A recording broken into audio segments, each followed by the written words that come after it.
My dear students, welcome back to my channel. Class 9 এর সহায়ক পাঠ প্রফেসর শঙ্কুর ডায়েরির অন্তর্গত বোমযাত্রীর ডায়েরি থেকে আমি একদম টেক্সট খুঁটিয়ে ভেরি ইম্পর্টেন্ট 95টি প্রশ্ন উত্তর তোমাদের সামনে উপস্থাপন করব এই ক্লাসে। তাই ভিডিওটি বড় হবে, অবশ্যই প্রথম থেকে শেষ পর্যন্ত দেখতে থাকো। ভালো লাগলে লাইক, কমেন্ট এবং শেয়ার করো। চ্যানেলটিতে নতুন হলে সাবস্ক্রাইব করে অল করে দিও। আর তোমাদের গুরুত্বপূর্ণ ক্লাসগুলি দেখার জন্য আমার চ্যানেলের প্লেলিস্ট ফলো করতে থাকো। দেখো, বোমযাত্রীর ডায়েরি থেকে 95টি প্রশ্ন উত্তরের প্রথম প্রশ্ন, সত্যজিৎ রায় রচিত বোমযাত্রীর ডায়েরি কত খ্রিস্টাব্দে প্রকাশিত হয়? 1961 খ্রিস্টাব্দে। বোমযাত্রীর ডায়েরি কত বঙ্গাব্দে প্রকাশিত হয়? 1368 বঙ্গাব্দে। বোমযাত্রীর ডায়েরি প্রথম কোন পত্রিকায় প্রকাশিত হয়? সন্দেশ পত্রিকায়। নেক্সট, সন্দেশ পত্রিকায় কোন সংখ্যায় বোমযাত্রীর ডায়েরি প্রকাশিত হয়? আশ্বিন, কার্তিক, অগ্রহায়ণ সংখ্যায়। 5, প্রফেসর শঙ্কুর ডায়েরিটা লেখক কার কাছ থেকে পেয়েছিলেন? তারক চাটুর্যের কাছ থেকে।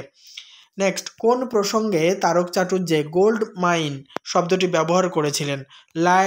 লাল ডায়েরিটার প্রসঙ্গে।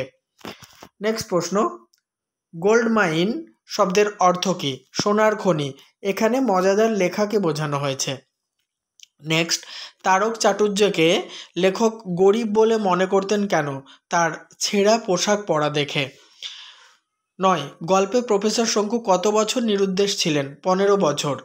10, প্রফেসর শঙ্কুর নিরুদ্দেশ থাকার বিষয়ে কোন কোন কথা প্রচলিত ছিল? এক্সপেরিমেন্টের জন্য হয়তো মারা গেছেন, নইলে কোথাও লুকিয়ে কাজ করছেন। 11, সুন্দরবনে উল্কাপাতের পর তারকবাবু সেখানে গিয়েছিলেন কেন? বাঘের ছাল খুঁজতে। নেক্সট, তারকবাবু কোথায় প্রফেসর শঙ্কুর ডায়েরিটা পেয়েছিলেন?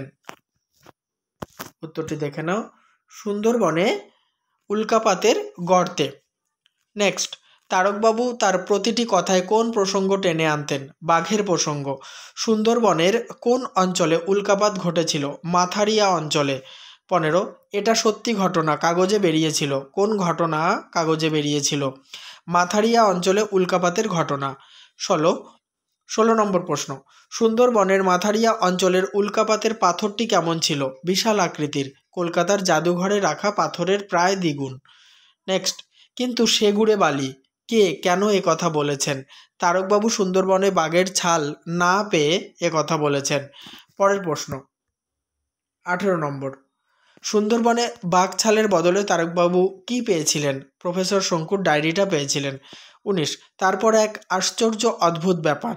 কোন ব্যাপারকে লেখকের অদ্ভুত বলে মনে হয়েছে? প্রফেসর শঙ্কুর ডায়েরির রং পরিবর্তন হওয়াকে। 20, প্রফেসর শঙ্কুর ডায়েরির কালির প্রথমে কোন রং ছিল? সবুজ। নেক্সট, সবুজ থেকে ডায়েরির কালি কোন রঙে পরিবর্তিত হয়েছিল? লাল। নেক্সট, লাল থেকে ডায়েরির কালি কোন রঙে পরিবর্তিত হয়েছিল? নীল। 23 নম্বর প্রশ্ন উত্তর, নীল থেকে ডায়েরির কালি কোন রঙে পরিবর্তিত হয়েছিল? হলুদ। বোমযাত্রীর ডায়েরিতে প্রফেসর শঙ্কুর বিড়ালটির নাম কি? নিউটন। নেক্সট, বোমযাত্রীর ডায়েরিতে প্রফেসর শঙ্কুর কুকুরের নাম কি? ভুলো। 26, প্রফেসর শঙ্কুর ডায়েরির পৃষ্ঠার বিশেষত্ব কি? টানলে রবারের মতো বেড়ে যায়, ছেঁড়া বা পোড়ানো অসম্ভব, এছাড়া কালির রঙও বদলে যায়। নেক্সট, বোমযাত্রীর ডায়েরিতে প্রথম কোন তারিখের উল্লেখ আছে? 1 জানুয়ারি। 28 নম্বর প্রশ্ন উত্তর, বোমযাত্রীর ডায়েরিতে শেষ কোন তারিখের কথা বলা আছে? 25 জানুয়ারি। নেক্সট, প্রফেসর শঙ্কুর ভৃত্যের নাম কি? প্রহ্লাদ। নেক্সট, প্রহ্লাদ কত বছর প্রফেসর শঙ্কুর কাছে ভৃত্য হিসেবে কাজ করেছে? 27 বছর। 31, প্রহ্লাদকে শিক্ষা দেওয়ার জন্য প্রফেসর শঙ্কু কি করেছিলেন? দেখো উত্তরটি, নরশাস্ত্র প্রয়োগ করেছিলেন বা স্নাপ গান প্রয়োগ করেছিলেন। পরের প্রশ্ন, নরশাস্ত্র প্রয়োগে প্রহ্লাদের হাঁচি কতক্ষণ থামবে না? 33 ঘন্টা, মানে 33 ঘন্টার আগে হাঁচি থামবে না। পরের প্রশ্ন, প্রফেসর শঙ্কুর প্রথমবারের রকেট যাত্রার ক্ষেত্রে কেলেঙ্কারির জন্য দায়ী কে ছিল? ভৃত্য প্রহ্লাদ। নেক্সট, প্রহ্লাদের ভুলে প্রথমবারের রকেট যাত্রা কত ঘন্টা দেরি হয়েছিল? 3.5 ঘন্টা। 35, প্রফেসর শঙ্কুর রকেট কোথায় পড়ে গিয়েছিল? অবিনাশবাবুর মূলোর ক্ষেতে। পরের প্রশ্ন, অবিনাশবাবু তার মূলোর ক্ষতিপূরণ বাবদ কত টাকা চেয়েছিলেন? 500 টাকা। নেক্সট, একেই বলে দিনে ডাকাতি। কোন ঘটনাকে দিনে ডাকাতি বলা হয়েছে? অবিনাশবাবু কর্তৃক মূলর ক্ষতিপূরণ বাবদ 500 টাকা চাওয়াকে দিনে ডাকাতি বলা হয়েছে। 38, দ্বিতীয়বার রকেট যাত্রার ক্ষেত্রে প্রফেসর শঙ্কুকে কেন নিতে চেয়েছিলেন? প্রফেসর শঙ্কু প্রহ্লাদকে কেন নিতে চেয়েছিলেন? এই প্রশ্নটা একটু মিস্টেক হয়েছে।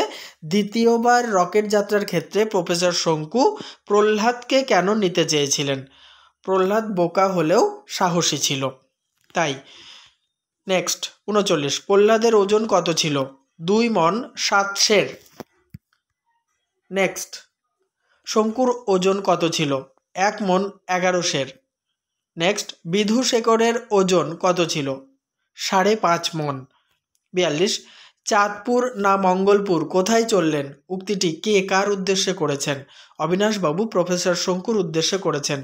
43, অবিনাশবাবু প্রফেসর শঙ্কুর মঙ্গলযাত্রা প্রসঙ্গে কি বলে রসিকতা করতেন?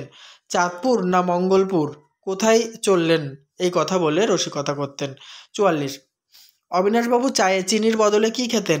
স্যাকারিন। নেক্সট, প্রফেসর শঙ্কু কোন আইডিয়া মহাভারতের জিহ্বনাস্ত্র থেকে পেয়েছিলেন? হাই ওঠার সাথে সাথে ভয়ঙ্কর স্বপ্ন নিয়ে ঘুম আসবে এমন একটা বড়ির আইডিয়া। 46 নম্বর প্রশ্নোত্তর, প্রফেসর শঙ্কু ফিশপিল বানিয়েছিলেন কেন? নিউটনকে মঙ্গল যাত্রায় সঙ্গী করার জন্য। ফিশপিলের বিশেষত্ব কি? একটা খেলে 7 দিনের খাওয়া হয়ে যায়, মানে 7 দিন আর খিদে পায় না। 48, প্রফেসর শঙ্কু কোন মাসে প্রতি রাতে বাগানে আরাম কেদারায় শুয়ে থাকতেন? আশ্বিন কার্তিক মাসে। 49, প্রফেসর শঙ্কু আশ্বিন কার্তিক মাসে কত ঘন্টা আরাম কেদারায় শুয়ে থাকতেন? 3 ঘন্টা। 50, প্রফেসর শঙ্কু আশ্বিন কার্তিক মাসে প্রতি রাতে বাগানে আরাম কেদারায় শুয়ে থাকতেন কেন? উল্কাপাত দেখার জন্য। 51, বিধুশেখর কে? শঙ্কুর রোবট। 52 নম্বর প্রশ্নোত্তর, কত তারিখে প্রফেসর শঙ্কু মঙ্গল যাত্রা করেন? 13ই জানুয়ারি ভোর 5টায়। পরের প্রশ্ন, 53, প্রফেসর শঙ্কুর রকেট মোট কত ওজন বহন করতে পারত? 20 মণ। নেক্সট, মহাকাশে যাত্রা করার সময় প্রফেসর শঙ্কু এবং অন্যান্য যাত্রী সহ মালপত্রের মোট ওজন কত হয়েছিল? 15 মণ 32 সের 3 ছটাক। 55, মহাকাশে যাত্রা করার সময় শঙ্কু নিউটনের জন্য কোন খাদ্য নিয়েছিলেন? ফিশপিল। নেক্সট, প্রহ্লাদ এবং শঙ্কু নিজের জন্য কি নিয়েছিলেন? বটিকা ইন্ডিকা। 57, কেবলমাত্র সেটাই নিয়েছি, শঙ্কু কি নিয়েছেন? শঙ্কু বটিকা নিয়েছেন, হোমিওপ্যাথিক বড়ি বটিকা ইন্ডিকা নিয়েছেন। পরের প্রশ্ন, বটিকা ইন্ডিকার বিশেষত্ব কি? এই বড়ি খেলে 24 ঘন্টার জন্য খিদে তৃষ্ণা মিটে যায়। 59, আমাদের যে সমস্ত জিনিস সঙ্গে নিয়ে নামতে হবে সেগুলো গুছিয়ে রেখেছি। জিনিসগুলি কি কি? ক্যামেরা, দূরবীন, অস্ত্রশস্ত্র এবং ফার্স্ট এইড বক্স। নেক্সট, আমরা তো ঝাঁকুনির চোটে সব কেবিনের মেঝেই গড়াগড়ি, এমন হওয়ার কারণ কি? বিধুশেখর রকেট উল্টো দিকে যাওয়ার হ্যান্ডেলটিতে প্রচণ্ড টান দিয়েছিল। 61, কিন্তু এর কাছে সে জল কিছুই না কোন প্রসঙ্গে কথাটি বলা হয়েছে? মঙ্গল গ্রহের জল পান করা প্রসঙ্গে গারো পাহাড়ের ঝর্ণার জল পানের কথাই উক্তিটি করা হয়েছে। 62 নম্বর, কাকে রকেটে রেখে প্রফেসর শঙ্কুরা 3টি প্রাণী মঙ্গলের মাটিতে নেমেছিলেন? বিধুশেখরকে। 63, অগত্যা বিধুশেখরকে রকেটে রেখেই আমরা 3টি প্রাণী মঙ্গল গ্রহের মাটিতে পদার্পণ করলাম। এই 3টি প্রাণী কারা? প্রফেসর শঙ্কু, প্রহ্লাদ এবং নিউটন। নেক্সট, বিধুশেখরের মুখে চলিত ভাষার পরিবর্তে সাধু ভাষা শুনে শঙ্কু কি ভেবেছিলেন? প্রহ্লাদের মুখে রামায়ণ মহাভারতের পাঠ শোনা। নেক্সট, পরের প্রশ্ন, গবাক্ষ উদ্ঘাটন করহ বক্তাকে? বিধুশেখর। পরের প্রশ্ন, গবাক্ষ উদ্ঘাটন করহ এর চলিত বাংলা কি হবে? জানালা খোলো। নেক্সট, রকেটের জানালা খুলতে কি দেখা গেল? অসংখ্য সোনার বল বড় হতে হতে হঠাৎ ফেটে সোনার ফোয়ারা ছড়িয়ে মিলিয়ে যাচ্ছে। নেক্সট, এই একটা নতুন কথা কদিনই ওর মুখে শুনছি। কার মুখে কোন নতুন কথা শোনা যাচ্ছিল? বিধুশেখরের মুখে টাফা শব্দটি শোনা যাচ্ছিল। পরের প্রশ্ন, বিধুশেখরের টাফা চিৎকার শুনে জানালা দিয়ে তাকিয়ে শঙ্কু কী দেখতে পেয়েছিলেন? একটা নিষ্কলঙ্ক চাঁদের মতো ঝলমলে সাদা গ্রহ দেখতে পেয়েছিলেন। 70 টাফায় পৌঁছানোর পর কারা প্রফেসর শঙ্কুর দলকে অভ্যর্থনা জানিয়েছিল? অতিকায় পিঁপড়ে জাতীয় প্রাণীরা। নেক্সট প্রশ্ন আরও 25টি আলোচনা করব, তার আগে বলি কেমন লাগছে আমার আলোচনা অবশ্যই কমেন্ট বক্সে লিখে জানাতে ভুলো না। আর চ্যানেলে নতুন হলে সাবস্ক্রাইব করে পাশে থাকা বেল বাটনটি দাবিয়ে অল করে রাখো। আর পুরনো ভিডিওগুলি তোমাদের সিলেবাস ওয়াইজ পরপর দেখার জন্য বিভিন্ন ফোল্ডার করা আছে আমার চ্যানেলের প্লেলিস্টে, দেখতে থাকো। আশা করছি তোমরা অনেকাংশে উপকৃত হবে। 71 টাফায় অতিকায় পিঁপড়ে জাতীয় প্রাণীরা দেখতে কেমন ছিল? তাদের বিরাট মাথা, চোখ ও সরু হাত পা বিশিষ্ট ছিল তারা। নেক্সট, বোম কথাটির অর্থ কী? আকাশ। জেনে নেব 73 নম্বর প্রশ্নোত্তর। লেখক প্রফেসর শঙ্কুর ডায়েরি পেয়ে তারকবাবুকে কত টাকা দিয়েছিলেন? 20 টাকা। নেক্সট, লেখক প্রফেসর শঙ্কুর ডায়েরিটা কত ঘন্টা উনুনের মধ্যে ফেলে রেখেছিলেন? 5 ঘন্টা। নেক্সট, ডায়েরিটা পেয়ে লেখক রাত কটা পর্যন্ত পড়েছিলেন? 3টা পর্যন্ত। 76 আজ দিনের শুরুতেই একটা বিশ্রী কাণ্ড ঘটে গেল। কোন দিনের কথা বলা হয়েছে? 1 জানুয়ারির কথা বলা হয়েছে। 77 বিজ্ঞানের কথা উঠলে কে শঙ্কুর সঙ্গে ঠাট্টা করতেন? অবিনাশবাবু। পরের প্রশ্ন, রকেটে করে শঙ্কু নিউটনকে নিয়ে যাবেন এটা কোন তারিখের ডায়েরিতে তিনি জানিয়েছেন? 8 জানুয়ারি। 79 নম্বর প্রশ্নোত্তর। প্রফেসর শঙ্কু স্বপ্নে তার বাগানের গোলঞ্চ গাছের পাশে উল্কাপাত হতে দেখেছিলেন। এই বিষয়টি তিনি কত তারিখের দিনলিপিতে বা ডায়েরিতে জানিয়েছেন? 11 জানুয়ারি। 80 কত তারিখের ডায়েরিতে শঙ্কু জানিয়েছেন আমরা 7 দিন হলো পৃথিবী ছেড়েছি? 21 জানুয়ারি। নেক্সট, বটিকা ইন্ডিকা কোন ফলের রস থেকে তৈরি? বট ফলের। 82 মঙ্গল যাত্রার ক্ষেত্রে শঙ্কু কত বছরের রসদ সঙ্গে নিয়েছিলেন? 5 বছরের। 83 কত পরিমাণ বটিকা ইন্ডিকা মঙ্গল যাত্রায় শঙ্কু সঙ্গে নিয়েছিলেন? 1 মণ। 84 প্রহ্লাদ কোন কোন গ্রন্থ পড়েছিলেন? মঙ্গল যাত্রার আগে প্রহ্লাদ কোন কোন গ্রন্থ পড়েছিলেন? রামায়ণ ও মহাভারত। 85 কত তারিখে শঙ্কু বিধুশেখরকে বাংলা শেখাচ্ছিলেন? 25 জানুয়ারি। 86 কত তারিখে শঙ্কু মঙ্গল গ্রহে নেমেছিলেন? 25 ফেব্রুয়ারি।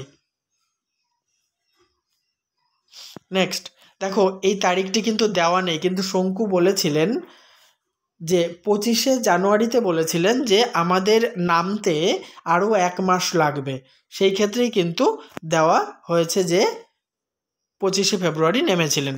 যাই হোক, 87 25 জানুয়ারি মঙ্গল গ্রহকে কেমন দেখাচ্ছিল? বাতাবি লেবুর মতো। 88 মঙ্গল গ্রহে নেমে শঙ্কু কার মাধ্যমে বুঝতে পেরেছিলেন যে সেখানকার জল ব্যবহারযোগ্য? নিউটন, মানে নিউটন সেটা খেয়েছিল। নেক্সট, বিভং শব্দটিকে উচ্চারণ করেছিল কে? বিধুশেখর। 90 বিভং এর অর্থ শঙ্কু কি বুঝেছিলেন? বিপদ।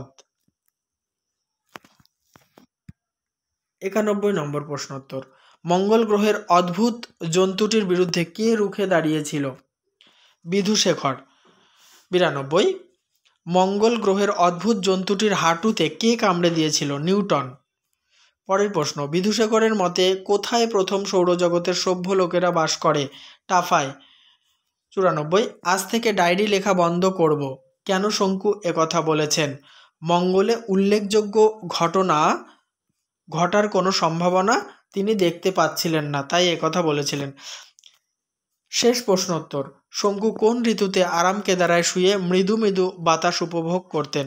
শরৎ ঋতুতে। তাহলে বোমযাত্রীর ডায়েরি থেকে 95টি ভেরি ভেরি ইম্পর্টেন্ট কোয়েশ্চেন আলোচনা করলাম। নেক্সট প্রশ্নোত্তরের ক্লাস খুব তাড়াতাড়ি তোমাদের সামনে পৌঁছে দেব।